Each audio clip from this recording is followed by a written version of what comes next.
What's up, guys, and welcome to Beyond the Stars. This is a new series we're going to try out, and it is sponsored by our patrons at the Jedi Master level and above.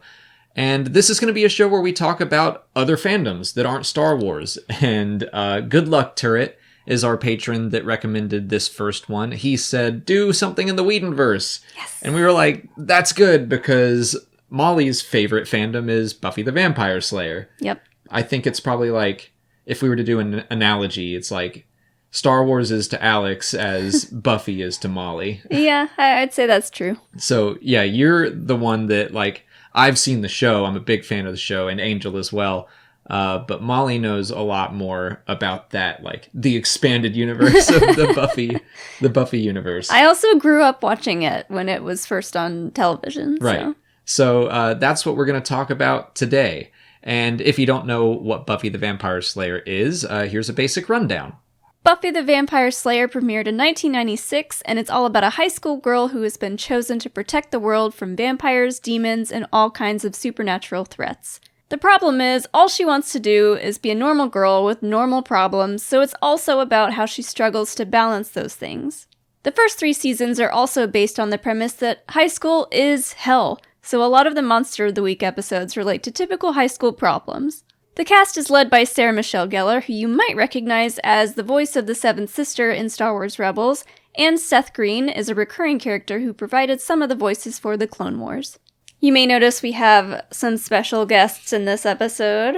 My little Buffy Funko Pop collection. They don't make as many of the Buffy Funkos as they make Star Wars. And they're old, so a lot of them are pretty expensive. So.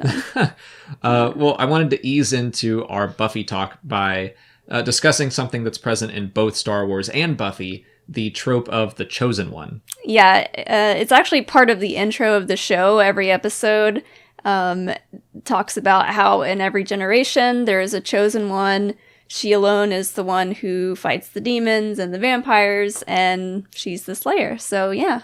That reminded me a lot recently of something that popped up in the Darth Vader comics where they talk about vessels of the Force. Now, of course, Anakin Skywalker is like the chosen one of legend, of prophecy. Mm-hmm. But I think that they have started to talk about how, kind of like Neo in the Matrix, there are multiple chosen ones. I don't think on the level that Anakin is, but they refer to what they call vessels of the Force. So these are people who are just imbued with strength. And it does seem like almost a generational thing because Anakin would be considered a vessel. Luke, Rey, and even in Legends, I would say that people like Revan or Darth Bane could all be considered vessels of the Force. Yeah, and the way that it works with Buffy is there's a chosen one, and she lives. Whenever she dies, another one is called upon, and it just continues that pattern. Yeah, so I think that maybe in Star Wars, it's more of a when things get out of balance, the Force intervenes, chooses a vessel, and like in Darth Bane's example, I would say that the Jedi were in power at that point, and maybe the Force wanted to balance things out, although ultimately he kind of destroys the Sith, or at least the Sith that he knows. But he was like a very from humble beginnings kind of person who was insanely strong on the dark side, and he ultimately does lead to the balance that we see in the like movies. Yeah, I mean, if you want to go all the way to the end of the series of Buffy, they kind of do the same thing. Yeah. They break the mold, sort of the whole, like, once a generation there is a Slayer, and they make all the potential Slayers actual Slayers. You literally just reminded me of something that I had thought of back when we first heard the title The Force Awakens. And I was wondering if the Force would be awakening in, like, everyone. And I was specifically thinking about Buffy. Yeah. And, like, okay, well, what if, like, something happens so that the Force is drastically changed forever? Still could happen in Episode 9. I mean, like, I would love to see the Skywalkers affect some monumental change in the galaxy, and, like, that is the point of the Skywalker saga. But yeah, you brought that up and I'm like, oh my God, I really did think of Buffy when we were just starting to learn about The Force Awakens. I actually do see a lot of Buffy in Rey. I mean, her arc is a lot shorter. It's over the course of just The Force Awakens, I would say. But initially, she finds out she has this power and she rejects it, doesn't want any part of it. She wants to go back to her normal life on Jakku, even though it sucks. That's pretty similar to Buffy, who has this power and would rather not. Yeah, so the whole premise of Buffy actually started out as a film. And different actors, same basic story, but in the beginning of the TV series of Buffy, she transfers from LA to Sunnydale, and at that point, she doesn't want anything to do with her previous instances with doing Slayer things, and then she finds out that there are vampires in Sunnydale, and she's like, no! She just wants to be a normal high school girl, and, but yeah, throughout the series, she kind of hones in on her powers as a Slayer and even talks about how Giles, who is her watcher, how she needs him as a teacher. So, real quick, you just made me think of another parallel, more like a real world parallel between Buffy and Star Wars, but you have this kind of cheesy subpar movie that kicks off an amazing television series. Just like the Clone Wars. Yeah. But yeah, to talk about like her need for a teacher, it's kind of like Rey's need for Luke or someone to help guide her. I wouldn't compare Luke in The Last Jedi to Giles at all. Giles is much more willing to teach. Yeah, but Giles much more of a father figure. Yeah, Giles is definitely a father figure, and he is a watcher, which they're part of this guild of members who are kind of like snooty British people. Anyways, they... Just made me think of something else. Keep going. They know all about the Slayer. They know all about the history of demons and vampires. So when Buffy moves to Sunnydale and meets Giles, he is her watcher and he teaches her all about what the Slayer's purpose is and trains her. The Watchers Council, very much like the Jedi Council. Yes. Like this group of do-gooders who aren't all that they're cracked up to be. At least, I mean, there's been a lot of talk in Star Wars about how the Jedi of the Clone Wars had lost their way, that they were less spiritual and more about, like, the rules, and that they broke their own rules by becoming generals in the Clone Wars and stuff. It's kind of similar, where you have like this group of stuffy old people leading an order that, I mean, at least in the Watchers Council, they don't really know what it's really like on the front lines. I think that the Jedi, I mean, they lead from the front lines, but it is interesting to see the parallels between the Jedi and Watcher Council. Yeah, the Watchers Council has these very antiquated tests and things and procedures that they go through for their Slayers and their Watchers, and it's very much like the Jedi Council, who, you know, didn't want to change anything and kind of stuck to the same routine. It's like, I mean, this is something that you see happen in like the Bible and religions and stuff too, but people want to hold to tradition. They kind of hold on to the wrong part of the belief system, and they're like, okay, the rules are concrete, we can follow those, but they don't really follow the spirit of what the Jedi Order originally was about. And I mean, that's what happens in the New Testament as well, but we won't get all biblical and all that. Yeah. So now I want to move on to just more of a like casual conversation, and I'll ask you specifically about your introduction to Buffy and what it was like to get into your favorite fandom. I started watching it on TV because my sister actually introduced it to me. It was in the 90s, so I was still in middle school at the time, and I watched it a little bit, and then I think I started it over once it started airing reruns, because I remember specifically watching it in high school and thinking, this is the perfect show for a girl in high school to watch.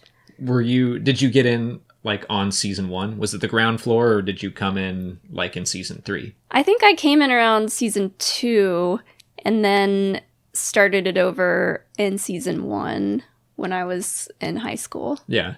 And then you introduced me pretty early on when we started dating.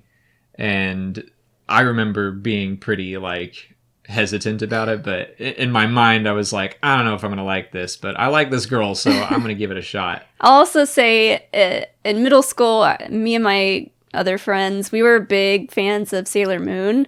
And then we kind of grew out of that TV series. And it was all about powerful women who had special powers. And so Buffy was almost like a more mature step up from that, but same idea. Yeah.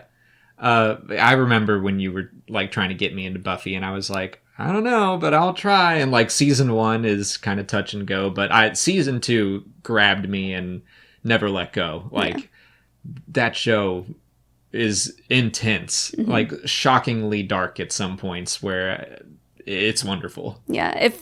I don't know that there were too many other Whedon shows at the time. Yeah, that was the first one. He wasn't a household name at that point, but if you go on and watch other Joss Whedon shows, you kind of see this trend of like campiness, and it definitely, like, I think Firefly was my first Whedon show, and you can definitely still get that sense of humor and sense of adventure in Buffy. Yeah.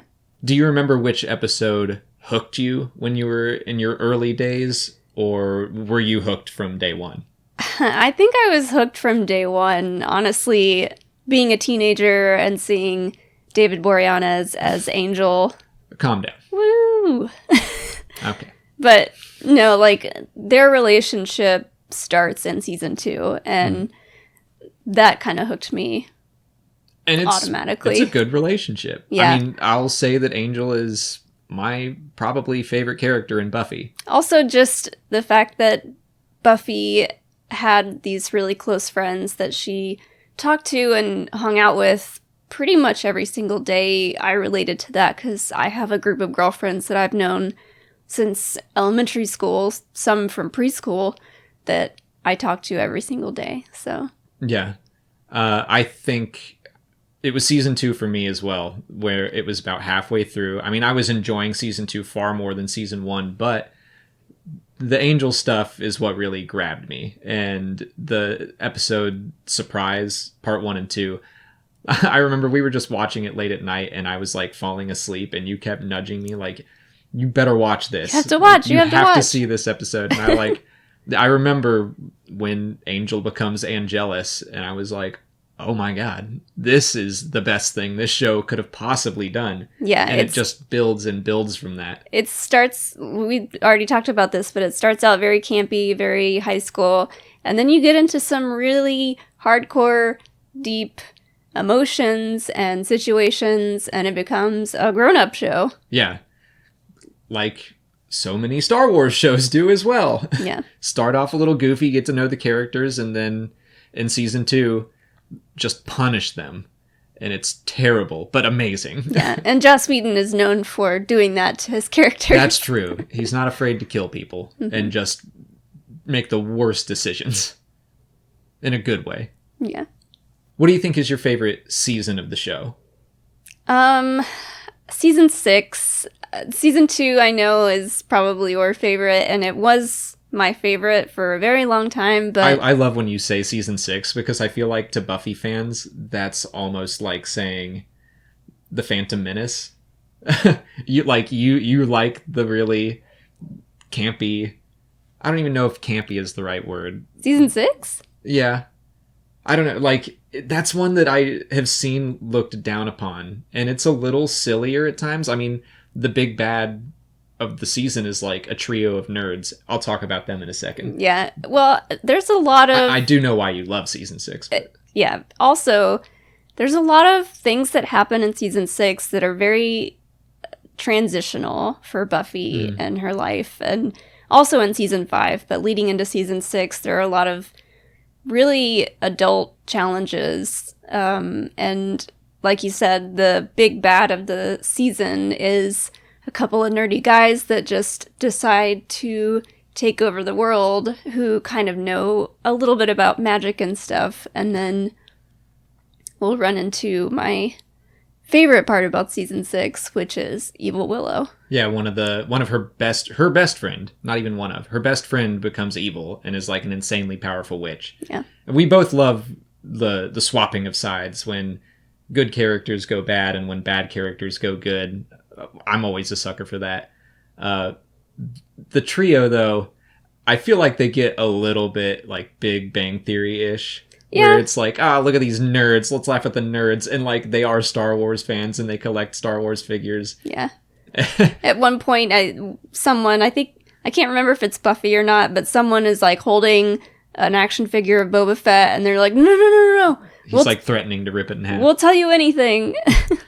I will say, though, even though they are like more on the just making fun of nerd side, the jokes land for me more often than not. It's still pretty funny. I mean, Joss is a big nerd and he loves Star Wars, so he wrote those characters to not only be nerdy and dorky, but also to know what they're talking about. And I find it cool that I guess if seasons 1 through 3 are about high school being hell, season 6 is like continuing that trend and being like, well, guess what? Real life sucks too. Yeah, there's an episode where she finds out that she's gonna be broke and she has to go try to apply for a loan and a demon attacks the loan office and she's like, what? Can't escape. I can't be an adult. Yeah. I'm not sure if my favorite season is 2 or 3. I mean, I love the Angela stuff in season 2, but season 3, there's so many great episodes. I think I probably would go 2 just because that's when the show hit its stride, and I guess it's kind of like the way A New Hope is probably always going to be my favorite Star Wars movie. It's because that's when I like fell in love with it, and I have those exciting memories of like something new that I really loved and wanted to eat it all up, and I guess season 2 is that for me and Buffy. Okay, so what would you say is your favorite episode of all time? So, yeah, I would say the episodes that hooked me aren't necessarily my favorites. Sure.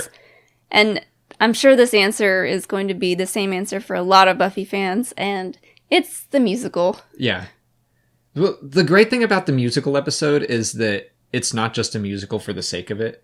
And that's kind of the thing about Buffy, is that it can do anything through magic or demons or whatever. But yeah, like a spell is cast on the town and everyone breaks out into song. Yeah, but it's dangerous because the longer it goes, people end up dancing themselves into a fiery pit of hell, basically. They dance themselves to death. Yeah. Which is actually something that apparently really happened. Like there is something, I don't know, some medieval village, there is record of people dancing themselves to death. Like they caught some disease. So it's like, I think they were kind of twisting that and being like, okay, what if that was a supernatural thing? But yeah, there's some sort of historical basis for that. Yeah, and the whole premise of the musical, why the demon comes there to begin with, is hilarious. It's just like this wacky mishap of events, and it really does move the plot forward. The whole reason why the demon is there in the first place is like a wacky turn of events, and there's a big bombshell dropped at the end of the episode for the other characters. So yeah, it's like not just is it a novelty episode, it's important to see, like it's a must see in order to understand the plot of the show, which I don't think many shows do that. Like I think of, I don't know, the Scrubs musical, which is a lot of fun, but I wouldn't say it's all that important. It's just a fun novelty episode. Yeah. What's been your favorite moment as a person, like a member of the Buffy fandom so far? Well, should I just put the big spoiler out there about what happens at the end of season 5? We've been talking about spoilers left and right, so... Yeah. So, Buffy dies. Straight up. Like, that's how season 5 ends, is like a close-up of her gravestone. But I remember driving somewhere or being driven somewhere and seeing billboards of just a close-up of Sarah Michelle Gellar's eyes, and it said Buffy lives. I was like, what? Did you not know that the show had been renewed? I did, but I don't know. Like, I was so busy in school. Like, I know there was like tons of magazines and stuff that had Buffy stuff in it, but I didn't really keep up with it. I mean, yeah, we didn't really follow that stuff when we were younger. Yeah, I wasn't. I mean, I may have gone to a couple message boards, but I wasn't like. That's true too. It just wasn't available the way it is today. Yeah, but that's one of them. Although the other one that I just thought of is watching the show with people who have never seen it before. And you've done that a lot. Done it with me. We've done it with like 2 or 3 more of our friends. We're doing it right now with someone else. That's honestly one of my favorite things about the show is seeing other people's reactions for the first time. Yeah. And it's fun to always be like, we got to get through season 1. Yeah. It's like, once you know the show, season 1 is much more enjoyable, but it's like, just trust me. Yeah. You got to watch season 1, but you'll be on board soon. Yeah. Having to convince people to stick with it. And like, that's part of the reason why our friend that we're having watch it right now, I'm always trying to get him over here so I can physically make sure that he's watching. And watch him watch it. Yeah, watch him watch it. I'm surprised that you didn't say meeting Sarah Michelle Gellar. Well, yeah, I mean, that was really awesome. We did get to meet Sarah Michelle Gellar and Freddie Prinze Jr. at Celebration, but it was so fast. It was fast.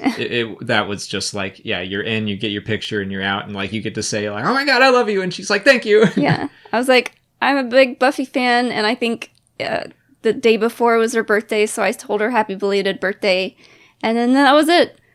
Yeah, it was so fast. Yeah. But I remember when they announced that she was coming, and I immediately bought the passes to get that. I was like, this is a once-in-a-lifetime thing for Molly to finally meet Sarah Michelle Gellar. I was like tearing up in line. It's so funny that at Star Wars Celebration, we got to experience a high for both fandoms. Yeah. We also got to meet James Marsters at DragonCon. Yeah. He's came to DragonCon several years. Yeah. And when we met him, we were actually in costume as Vampire Willow and Vampire Xander, which is a episode called Doppelganger, and that's an awesome episode. But and we also met Nicholas Brendan, who plays Xander. Yeah. So yeah, we have met a handful of the cast. Mm-hmm. And I remember Nicholas Brendan had us on video, and he gave us a shout out on he tweeted us.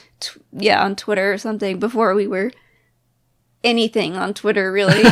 But yeah, just meeting all those people, like so many years past the show's prime is like, I just felt so lucky. Yeah. I'm going under the assumption that most of our subscribers have never watched Buffy. I don't know if that's right or not, but if you had to say something to convince them to give it a shot, what would you say? I would say if by chance you've ever seen any of Joss Whedon's other projects, whether it be Firefly or Dr. Horrible's sing-along blog or any number of his other shows. A little movie he did called The Avengers. Yeah. I would say you would probably like Buffy. And also, just stick it out through season 1. Yeah. Get to season 2. You'll thank me for it. It's on Hulu. That is true. It is on Hulu. It used to be on Netflix, and they took it off. Yeah. But because I was the only one watching it. Over and over, though. It's true. I've seen the series, I don't know how many times. You probably watch it once or twice a year.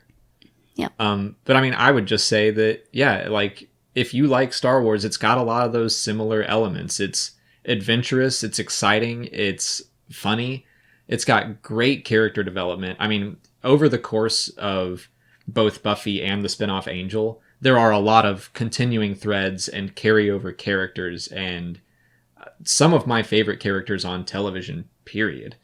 They go through so much change where, like, if you watch their first and last scenes, you're like, how are these the same people? But over the course of 5, 6, 7 years, like, it makes complete sense. Yeah, there are some really deep cuts in all the seasons, like callbacks to season 1 and season 2. And yeah, like you said, there are characters who are in the very first episode of Buffy and the very last episode of Angel. Yeah. Also, if you're just a fan of like strong female characters, this is the perfect show to watch. And especially like if you have kids, if you have daughters who are middle school, high school age, this would be a great show to watch with them. Yeah, it kind of set the bar. But, I mean, clearly, we both love this show, so from two Star Wars fans, I highly recommend checking it out. We're going to stop there today, but let us know what you guys thought of this series, and if you have any suggestions for the format going forward, make sure to leave them in the comments. Like we said, this is a series sponsored by our patrons, specifically at the Jedi Master level, so we want to thank Adam Amaya, Matthew Simon, Jake Pickering, Nick Loretta, John Peterson, Reef Ton, Blinks, Jake Showman, Dustin Campbell, Sebastian Denise, Stuart McGahee, Lauren Qualls, Patrick Pine, Andrew Signer, Maxwell Patrickin, Jared Peardrun, Good Luck Turret, Baz Bloodwolf, Ashley Lawrence, From a Certain Point of View, Jeff Ing, Richard Leach, Nick Milne, Lee DeMarb, and Justin Kim. I can't believe I read all those in one go. Yay! And of course, thank you to all of our patrons for your ongoing support. Thank you to you guys for watching and subscribing, and may the Force be with you.